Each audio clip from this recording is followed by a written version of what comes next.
8, 1978, around 9:20 p.m., Flight 193 crashed into the Escambia Bay about 3 nautical miles from the Pensacola Regional Airport. The National Transportation Safety Board concluded the crash was due to pilot and crew error. The watery landing was a miscalculation of the pilots. While lined up with the airport's landing strip, they obviously landed too early and crashed into the water. The flight recorder would later reveal the aircraft's actual altitude was only 500 feet, and the flight crew may have been distracted by the alarm, failing to realize they passed through the minimum descent altitude. Previously, it was stated by the first officer who believed they were at 1,500 feet, and when the alarm sounded, he checked the altimeter, then shut off the alarm.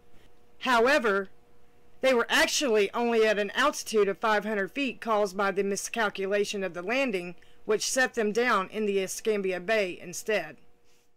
Despite the crash landing, the aircraft remained intact and was moved to a hangar to the Naval Air Station in Pensacola, but later written off due to extensive seawater corrosion.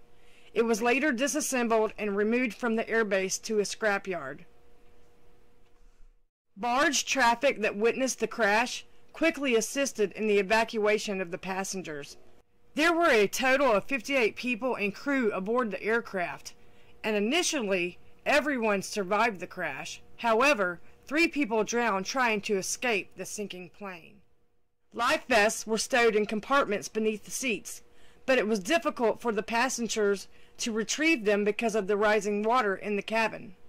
One passenger drowned because she could not find her child, and in desperation, she kept diving under the water, becoming extremely tired, and succumbed to her death, only to be discovered later someone had already rescued the baby and brought it to safety.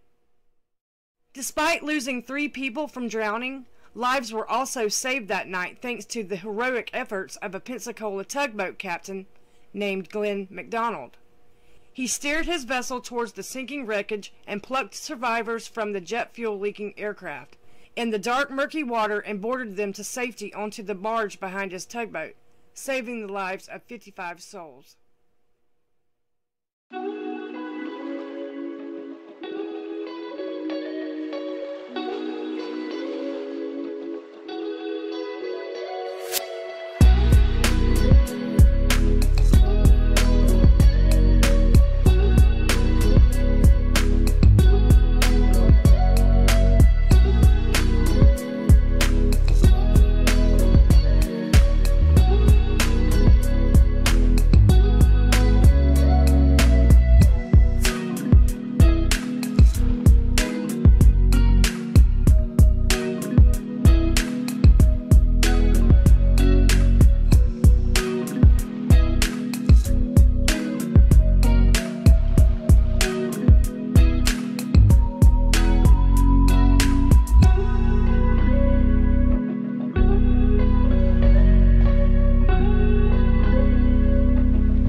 I can remember like it was yesterday, when I was just over 3 years old, my dad loading us all into the car to go see the airplane sitting in the bay the day after the crash.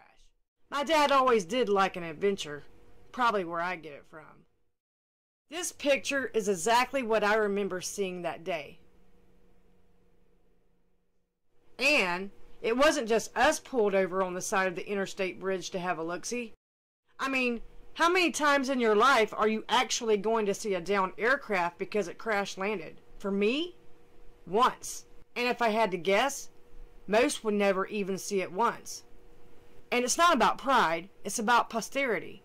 Remembering and recognizing you got to see something important. That you experienced a rare event where not only was there a lesson to be learned, but that people lost their life because of it. History isn't always remarkable or something to celebrate, but it's still history, and it's important to remember certain events, to commemorate something tragic or happy, to remember those who lived and died, and so society can also learn from its mistakes.